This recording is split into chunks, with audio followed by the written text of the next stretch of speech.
And now the new warning from the CDC about the concerns here in the U.S. Our senior foreign correspondent Ian Pannell joining us live in just a minute. But first, his report. Tonight, the global fear of COVID-19 as cases around the world continue to grow. Anger boiling over in Ukraine as evacuees from China touch down for quarantine. Protesters there clashing with police after a false rumour a handful were infected with the new coronavirus. And tonight, a sombre reality check from the World Health Organization. Although the number of cases outside China is still small, time to stop the spread of the virus may be running out. The window of opportunity is narrowing, so we need to act quickly before it closes completely. New clusters of the virus have grown in just the last few days. In northern Italy, this hospital ER is now closed after a patient spread the virus to 5 doctors and nurses and others. Restaurants and schools are also being closed down. In South Korea, a woman spread the virus to nearly 40 people at her church and beyond, with numbers there growing. The CDC tonight assuring Americans the virus isn't spreading in the U.S. right now, but warning it could.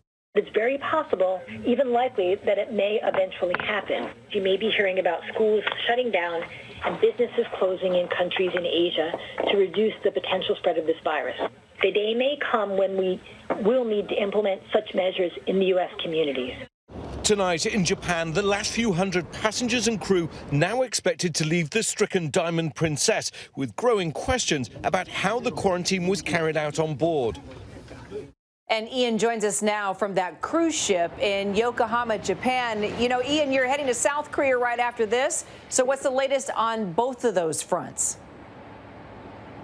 Yeah, I mean, it really feels so different here in Asia, the whole atmosphere and the cases that are being reported are continuing to rise. We're heading to South Korea towards that key city where there's been a significant outbreak. What we understand is this is a woman who was part of a Christian sect. It's been described as a cult by some people, but she was infected. She's been titled a super spreader by authorities there. She didn't know that she was infected, but the way that that particular sect conducts its church services involves people gathering on the ground in confined spaces, and she has passed that virus on to a significant number of people. The number of cases in South Korea doubling overnight, and the government there saying while before it was alert to people flying into the country from overseas, it's now got a very serious domestic problem. It feels it can control it, but it shows the dangers of where this virus may go from here. Well, Ian, we heard the WHO issue that warning about the window for containment. So how big do they fear this could get?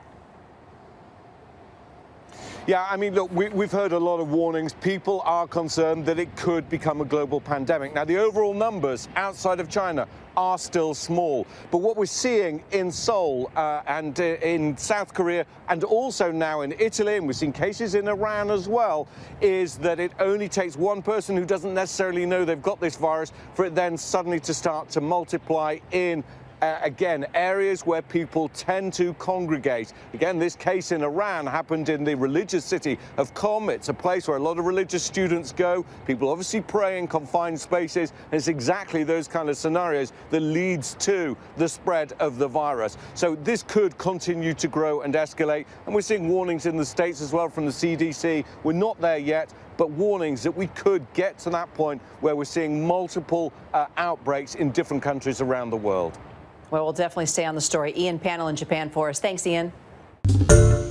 Hi, everyone. George Stephanopoulos here. Thanks for checking out the ABC News YouTube channel. If you'd like to get more videos, show highlights, and watch live event coverage, click on the right over here to subscribe to our channel. And don't forget to download the ABC News app for breaking news alerts. Thanks for watching.